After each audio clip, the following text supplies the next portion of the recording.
Olá pessoal, bem-vindos a mais um episódio do Cast for Closers, seu podcast para dominar inside sales e colocar suas metas no bolso. O tema de hoje é programas de incentivo e comissão de vendas. Meu nome é Diego Cordovez e eu estou aqui com o Rafael Assunção, ele é CEO da ValueNet, mentor do programa Startup SC, mentor do programa de aceleração Darwin Starter e conselheiro de N empresas e startups aqui. Rafa, seja bem-vindo. Tem alguma coisa que tu não faz aqui em Santa Catarina ainda? Fala, Diego, tudo bem? Tudo bem? Tem um bocado de coisa mesmo. Não tá fácil. Legal. Quer apresentar a ValueNet primeiro? Claro. Falar um pouquinho da empresa? Acho que vale contar um pouco. A ValueNet é uma empresa que nasceu trabalhando com CRM. A gente foi pioneiro com Salesforce no Brasil há 12, 13 anos atrás. E com o tempo a gente foi colocando nosso foco em gerir programas de incentivo, programas de relacionamento com clientes. Hoje a gente é um especialista em operar, em gerir programas de incentivo, principalmente para canais, para B2B e para equipes comerciais. Esse é o nosso negócio hoje. Legal, legal. E, cara, a primeira coisa, na verdade, assim, a importância dos planos de incentivo eles estarem alinhados à estratégia da empresa, né? Programas principalmente de comissionamento. Eu estava lendo ontem o capítulo que ele fala, o Mark Robert fala na estratégia do Sales Acceleration Formula, sobre a importância desses programas de incentivo alinhados com a estratégia da empresa. No caso da HubSpot, foi primeiro para crescimento, depois eles tiveram um crescimento absurdo e foi a segunda etapa para controle de churn e depois para maximizar o valor pago pelo cliente upfront, né, à vista. Então, eles mudaram o comissionamento dos vendedores e o incentivo para alinhar com o que a empresa precisava. Uhum. A maioria das empresas que está ouvindo a gente hoje está na fase de crescimento. Então, o que tu recomenda nessa fase de crescimento? Tem a ver com o número de clientes, como foi o caso da HubSpot, tem a ver com faturamento ou MRR, no caso de um SaaS? Como é que fica essa etapa? A experiência da gente, não só para programa de incentivos para vendas, mas para quaisquer tipos de participante, ela é sempre que os bons programas que a gente conhece no mercado, os bons modelos de incentivos são aqueles que não se concentram em um único comportamento e numa única recompensa. Perfeito. Então, o que a gente percebe que não funciona? Vou incentivar apenas um comportamento que é bater a meta e eu tenho só uma recompensa que é a comissão. Então, financeira, né? As coisas que funcionam bacana são aquelas que olham vários tipos de comportamento. Então, o que eu desejo da minha força de vendas? Eu desejo a meta, é claro. Mas eu desejo que ele utilize o software adequadamente, que ele tenha treinamento, que ele conheça uma certa linha de produtos. Então, o que geralmente a gente percebe que funciona bem é quando eu estimulo vários tipos de comportamento. Então, para a empresa crescer, meu vendedor não vai vender menos do que eu gostaria porque ele não quer. Ele não vai vender porque ele não consegue. Então, sim, o que a gente entende como fundamental é olhar que comportamentos eu preciso fazer para habilitar aquele profissional a fazer mais daquilo que é o objetivo fim, que é vender. Então, quais são os comportamentos meios que eu preciso e fazer isso, quer dizer, estimular isso, faz muita diferença. Então, acho que a gente pode aqui pensar em deixar de, quando olhar para o vendedor, parar de estimular um único comportamento, que é aquele fácil de medir, mas sim derivar outros tipos de comportamento e medir, quaisquer eles que sejam e que podem mudar ao longo do tempo. E vale a mesma lógica do multi para o lado das recompensas. A maior parte dos modelos que a gente conhece são modelos que recompensam com um único tipo de moeda, que é monetário. E tem um amigo meu que brinca, ele diz o seguinte: até vendedores são pessoas. Então, pessoas não se motivam apenas por dinheiro. Tem muito mais coisa. Casar, outros querem viajar. Então, enfim. tem muito mais coisa que motiva esse cara. Então, por que eu não vou... por exemplo, o reconhecimento é uma coisa que custa zero, mas motiva muito. Então, geralmente faz sentido compor uma cesta de recompensas que tem recompensas econômicas, mas que tem reconhecimento, que tem experiências, que conseguem mostrar para esse executivo comercial qual é a relevância dele para a organização. Então, tentando aqui responder curto uma longa resposta. Claro. O que a gente percebe que funciona quando a gente pensa de forma geral em programas de incentivo são olhar e estimular não só o meu comportamento fim, aquele objetivo maior, mas estimular que o profissional tenha aqueles comportamentos meio meio aquilo que vai habilitá-lo para atingir, e do outro lado nas recompensas, pensar a mesma coisa. Quais tipos de recompensa fazem sentido além da recompensa econômica? Uma analogia, acho que fácil de colocar isso, mas é o seguinte, para o cara que é corredor de maratona, dizer para ele que a meta dele é fazer os 42 em 1 hora, não adianta. Não adianta ele querer fazer, ele não vai fazer. Ser na pele é difícil. Né? Dá para fazer em 2 horas e 30? Também não dá se não for keniano. Então, tem um lado que fazer uma meta que não dá para, que o cara não vai atender, não é porque ele não quer, é porque ele não tem como. Então, eu como treinador, né, fazendo aqui a analogia, posso estimular, além dele baixar o número dele em relação à prova anterior, a meta dele, eu posso estimular outros comportamentos, ele se alimentar bem, comer bem, treinar adequadamente. Então, estou estimulando comportamentos meio que vão ajudá-lo no comportamento fim, que é baixar o tempo em relação à prova passada.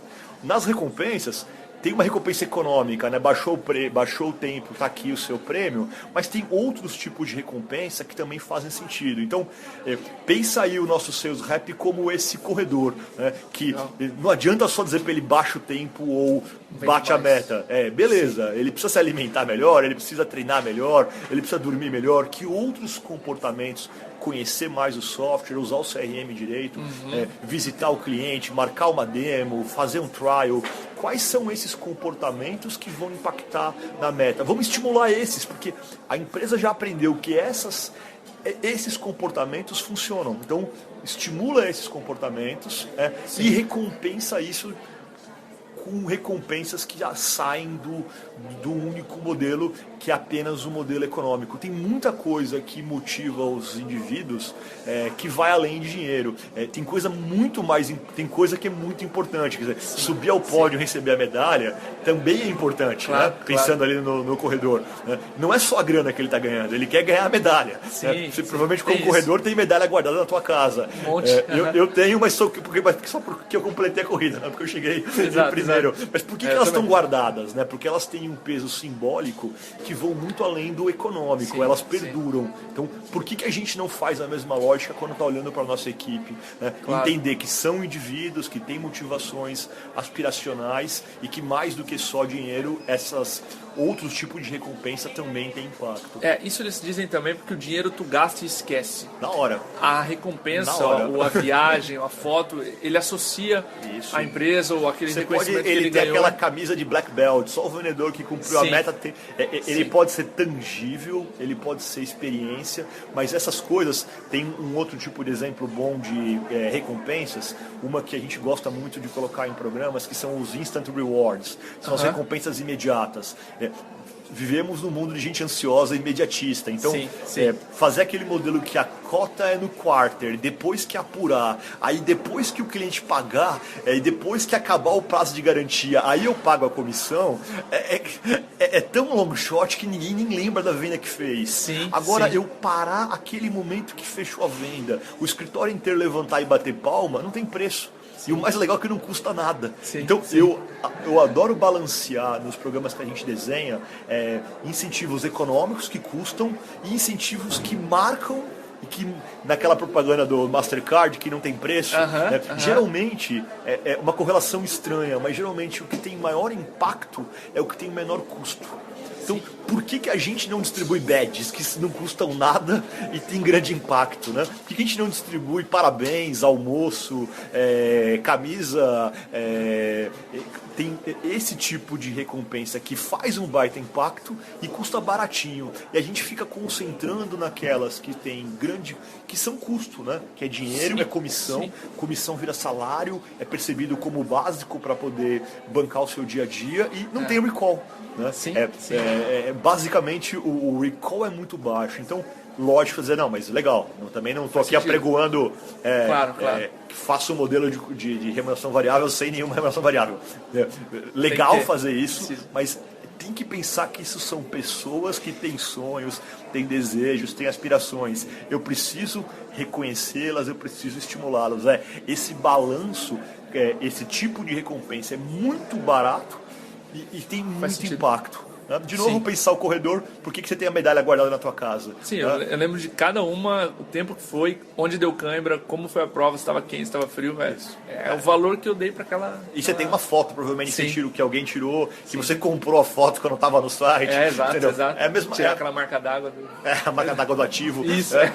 Conheço bem. É a mesma lógica, né? E no fundo, não é pelo dinheiro, porque você não ganhou nada para correr. Não, jamais. Percebe? Quer Sim, dizer, inspiração, etc. No fundo, vale a mesma abordagem quando a gente pensa nesses incentivos para a sua força comercial, né? Por que não fazer isso também? A justificativa importante é porque isso custa caro. Não custa caro. Sim. Eu estou aqui propondo recompensas que são claramente mais baratas para se fazer e com muito mais recall, portanto com uma relação custo-benefício, aqui entre aspas, muito interessante para uma startup. Quer dizer, nós estamos falando de coisas que são viáveis fazer. Né? Importante.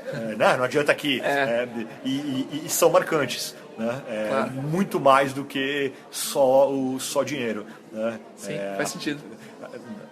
Beleza. Tu mencionou nessa primeira resposta a variável custo. Né? Uma dúvida que eu tenho é o seguinte: como mensurar os impactos dessas remunerações variáveis, que a gente prevê muito pouco, no CAC, no custo de aquisição daquele cliente, mas no CAC de vendas? Como a gente faz isso para uma empresa que está começando? Então, eu acho que nós estamos falando aí da mesma dinâmica de calcular o custo de comissionamento. Sim. Né? A minha sugestão aqui de expandir dos dois lados, né, de comportamentos e expandir as recompensas não muda a forma de abordar. Eu preciso pensar que a cada venda nova, que percentual que eu estou alocando para fazer essas recompensas, seja ela como for, e no fundo portanto faz parte do meu custo de aquisição, assim como os esforços de marketing faz parte. Vou deduzir isso das minhas vendas. Sei que não é fácil de apurar, mas vale a mesma lógica. Sim, mas principalmente quando a gente está fazendo esse tipo de conta, o que eu estou querendo introduzir aqui para os seus ouvintes é a ideia de que a gente pode reduzir esse custo de aquisição, de comissionamento, se valendo de instrumentos não econômicos, não monetários. Né? As dificuldades a apurar são as mesmas. Sim. Mas acho que a novidade que a gente pode aqui provocar a sua audiência é dizer para eles: olha, mais do que gastar dinheiro, vamos gastar criatividade e vamos levar para as nossas equipes recompensas que não trazem tanto impacto econômico para a startup. Acho que essa aqui é uma provocação, uma inspiração de vamos fazer isso sem penalizar o seu CAC ao balancear o econômico com o não econômico, com outros tipos de recompensa. Perfeito. Eu fui buscar em algumas pesquisas para ver dados de uma variável bem importante que eles falam em comissionamento, que é o Cliff Breakpoint, que é a partir do patamar mínimo com que o vendedor começa a ganhar algum tipo de comissionamento, remuneração. E dois dados que me chamaram a atenção é que 47% dos entrevistados dessa pesquisa da Bridge, 47% dos entrevistados compensam os reps a partir de 25% da cota. E somente 18% dos entrevistados recompensam a partir de 75%, ou seja, um programa muito mais difícil de se atingir. Olhando para as empresas, porque tu conhece aqui no Brasil, isso é viável?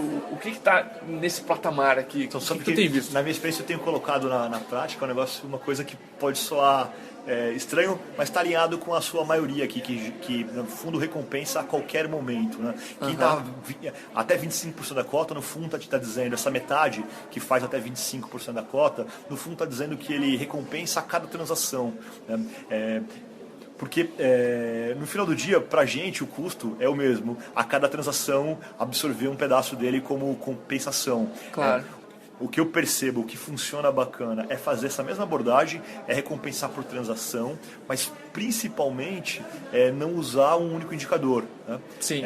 Porque aqui essa abordagem de ser apenas sobre a cota, o cliff do comissionamento, ele leva à ideia de só comissionar por um único aspecto. Então, total.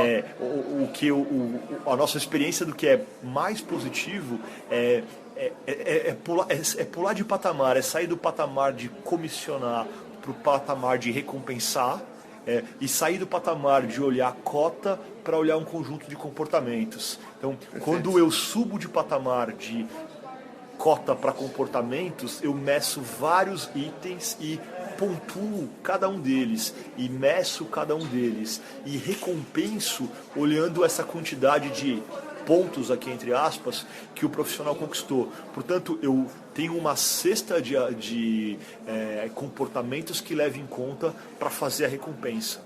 Ao fazer isso, eu não crio efeitos econômicos perversos, daquela coisa do vendedor que cumpriu a cota e segura as vendas para o mês seguinte, do vendedor que viu que não vai cumprir e não vende nada, do cara que desanima. Sandbag, eles falam, né? Sandbagging. Todo incentivo econômico, no Free Economics tem conta uma experiência interessante disso, todo incentivo econômico tem um lado perverso. Né? Sempre que você puxa para um lado, você distorce um comportamento para algum lugar. Então, e eu já cuidei de algumas equipes de vendas em algumas empresas diferentes, e sempre esse efeito perverso do incentivo acaba acontecendo quando eu olho um único tipo de comportamento e só tem uma medida, que é dinheiro no bolso. Então, o que eu tenho experimentado que funciona muito melhor e causa um engajamento muito maior é subir de nível, sair de só cota e olhar comportamentos, sair só de comissão e olhar e pensar em recompensas. Ao fazer isso, eu valorizo muito mais os esforços do representante, do vendedor, do parceiro, do que simplesmente olhar uma única variável. Porque eu acabo construindo aquela venda que depois dá churn, porque eu estou vendendo, eu estou pagando só pela venda, o cara não alcançou a meta, ele desanima, mas ele é um cara excelente e tá descobrindo uma nova forma de posicionar o produto. Eu preciso olhar essas coisas. Ele é um cara que acolhe, faz o onboard da equipe, tem contribuído no treinamento da equipe inteira, mas ficou abaixo da cota. O que eu faço com esse cara? Eu vou penalizar ele porque ele não cumpriu a cota? Faz sentido isso? Sim. Isso é o melhor para a organização? Então, se eu estou olhando um só indicador, eu certamente estou fazendo eu estou estimulando um tipo único de ação, e que geralmente é perverso, porque acaba levando a um comportamento de dane-se meu colega, porque eu tenho que bater minha meta. Será que eu não vou bater? Se eu não vou bater também, dane-se, joga para o mês que vem porque eu não vou fazer. Então, quando você amplia o olhar para vários comportamentos, você contrabalanceia isso e diminui esse efeito perverso das ações de cada profissional. Uma coisa que eu me lembrei, na conversa mesmo com o Marco Roberto também, que a gente fez, principalmente o que me veio é equipes heterogêneas. Se tu tem um cara, por exemplo, que é geração X, um cara que valoriza mais ser recompensado pelas qualidades dele, estabilidade financeira, etc. E um millennial que quer meritocracia, ascensão rápida, feedback rápido, tudo ele imediato. quer admirar o líder dele. Então, esse tipo de recompensa única penaliza equipes heterogêneas. Principalmente, né? Porque tu bota todos esses profissionais altamente complexos. E você pensa que o indivíduo não dá para tratar todos esses indivíduos de forma com um único indicador, com uma única recompensa. Eles são mais sofisticados, né? Entender essas aspirações de cada um deles e saber falar essa língua, ajustar a tua cesta de recompensas faz muito sentido, né? Sim, total. E principalmente para a gente pensar aqui na sua audiência de startups, é mais barato de fazer, né? Eu acho que é o mais importante disso aqui, dá para fazer muito impacto, muito engajamento, gastando muito menos. Acho que é o mais importante da gente ter em mente aqui, né? Isso é super importante, porque senão a gente fica, puxa, todo modelo de comissão é super caro e vai derrubar aqui nossa receita. Esquece isso, né? A gente pode fazer coisas muito bacanas e não precisa ser sofisticado, pode ser coisa que a gente controle à mão, pode ser super simples de fazer, mas com muito impacto do que só ter uma medida que é quanto esse cara vai ganhar de comissão no final do mês. Perfeito. Como você disse, é legal o que você falou, no mês que vem começa tudo de novo, né? Eu tenho 0 de comissão. Exatamente. O recall da comissão acabou quando o saldo do banco acabou, né? Ele vai junto com o saldo bancário, né? O recall dura enquanto o saldo bancário durar, né? Depois acabou, né? Ele foi um projeto, deu a comissão e zerou o saldo, mês que vem começa de novo, né? E aí não fez a cota, fica bravo, né? Aí baixa a cabeça, pior o próximo mês. Isso, e aí contamina o grupo, né? Sim, porque tá descontente, porque meu gerente colocou uma meta que eu não consigo alcançar, né? E aí como é que você controla e estabelece uma meta assertiva numa empresa em fase de estruturação de crescimento? Atingir a meta é mais importante ou mais importante aprender com esses primeiros clientes nesse momento? Se o mais importante para uma startup é aprender com os seus primeiros clientes, por que eu estou incentivando um comportamento que não é esse, que é um outro comportamento que atingir a meta? Se esse é o comportamento que a gente quer, trazer clientes e aprender com eles, eu tenho que recompensar isso. Fato. Não adianta acelerar em direção ao muro. Porque aí, como você disse na primeira pergunta, é a questão do alinhamento com a estratégia. O que a gente quer como startup nesse momento? A gente quer aprender, a gente quer trazer os primeiros clientes e perceber a aderência do nosso produto. É isso que eu tenho, esse comportamento que eu preciso recompensar. A equipe comercial que me ajude nessa jornada. Perfeito. Tu precisa, por exemplo, ter um rep que consiga investigar melhor o problema, fazer melhor o spin, necessariamente do que fechar. Por exemplo, o feedback que ele te dá, a inteligência mercadológica que ele te dá, nesse momento, vale mais do que a cota que ele fecha. Com certeza. Você diz, puxa, mas eu vou pagar o cara pela inteligência que ele me gerou. É isso que você precisa nesse momento. Provavelmente isso vale mais, esse aprendizado, do que fazer uma venda para um cliente errado com churn. Então, o que eu tenho que estimular para esse rap? A venda a qualquer custo com churn na frente ou aprendizado, inteligência mercadológica para que eu ajuste a minha estratégia e volte ao mercado de forma mais assertiva? Faz sentido. Tu paga os juros depois disso, né? Uma vez que esse cliente está dentro. Paga caro, né? Porque vai pagar em churn. Ali, perfeito. E a comissão já foi paga, tá? Exato. E aí tu tem um modelo de que se der churn, eu tiro a comissão do vendedor. Ou seja, o cara já gastou, ele vai ter que devolver. E tirar do bolso é doído. Ou espera para só pagar para garantir que não deu churn. E, portanto, você desvincula o evento do esforço com o evento da recompensa. Para os millennials, isso por que eu vou esperar 6 meses para receber? Você vai dizer, para que eu possa garantir que o meu LTV esteja alto. Cara, aí não dá para engajar alguém num cenário desse. Né? Mas percebe que eu vou criando um jogo perverso, que eu tento demorar para entregar a comissão porque eu estou com medo do churn, ou eu quero abater da comissão que ele tem para receber. Tudo isso porque ele está vendendo para o cliente errado e porque ao invés de eu pedir a ele para me ajudar a aprender com esses clientes, eu estou dizendo para ele vende de qualquer jeito para cumprir tua meta, porque a única medida que eu tenho para a qualidade do teu trabalho é qual percentual de atingimento da meta você me dá. Claro. E meta qual eu não tenho a mínima ideia de onde eu construí, porque eu fiz uma planilha pro meu investidor anjo e disse que era aquele número que eu tinha que fazer. Que ia chegar lá. Da onde saiu aquilo, que experiência eu tenho, que track record eu tenho no mercado para fazer aquilo, eu não sei de onde veio. Né? Veio do Excel. E aí o cara vai ser medido por isso. Não faz nexo isso tudo. Claro. Mas a gente é a moeda corrente no mercado. Faz pouco nexo? Faz. Mas dá pra gente fazer uma coisa melhor e mais inteligente, mais alinhado com a estratégia que custe menos. Com certeza dá pra fazer. Perfeito. Tu comentou nessa resposta uma coisa do vendedor contaminar o grupo. E uma das coisas que a gente estava conversando com o Matt Doyon da Raw Content é o seguinte.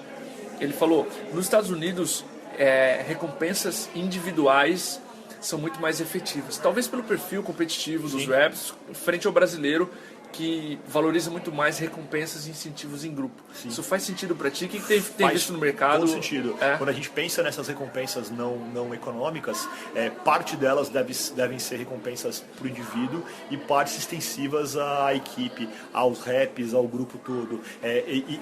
O brasileiro é bastante gregário com isso e de alguma forma pensar o rep, que eu vou aqui fazer um exemplo, uma brincadeira, mas dizer que o churrasco da sexta-feira sou eu que estou pagando porque cumpri aqui os meus comportamentos, atingir os meus objetivos, eu estou pagando para todo mundo que está aqui, né?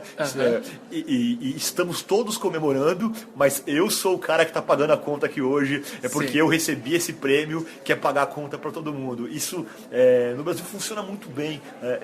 Toda vez que você pode receber sua recompensa em grupo, funciona. Porque no fundo essas recompensas têm um caráter social, né? Receber o dinheiro, não contar para ninguém, ficar com ele na minha conta bancária é uma coisa.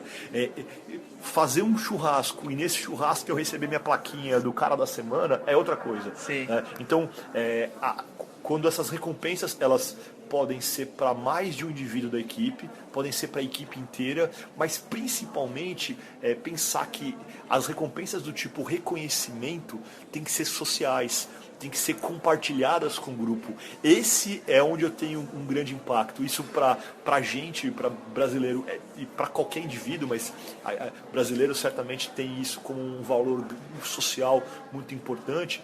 Toda vez que eu reconheço e que eu comemoro, que eu celebro, eu tenho que fazer isso em grupo. Não faz sentido fazer isso sozinho. Né? Ninguém comemora sozinho em casa. Então, sempre que a gente está pensando nessas dinâmicas de reconhecimento do indivíduo ou da equipe que ele faz parte, faz muito sentido, funciona muito bem fazer isso pro grupo, com o grupo todo, porque no fundo, se você lembrar da pirâmide de Maslow, que alguém estudou algum dia, se pensar do lado das necessidades fisiológicas, lá embaixo, elas estão cobertas pela comissão, mas lá em cima, nas psicológicas e sociais, são esse tipo de ações que vão levá-las. Então, pensar nessa pirâmide é pensar nesse tipo de proposta que eu estou fazendo para a sua audiência, que é parar de pensar só lá embaixo na pirâmide e pensar lá em cima, né, que eu preciso atender às questões psicológicas e sociais desses indivíduos e não só as de sobrevivência, ali o básico de identificação, pertencimento, causa, tem muita coisa ali em cima, né? Isso é em grupo que se faz, não é sozinho, né? Tá claro? Não é para o indivíduo. E, cara, muito obrigado. Você quer deixar algum comentário final? Acho que, cara, eu contei aqui, acho que a minha provocação é pensar, especialmente para as startups,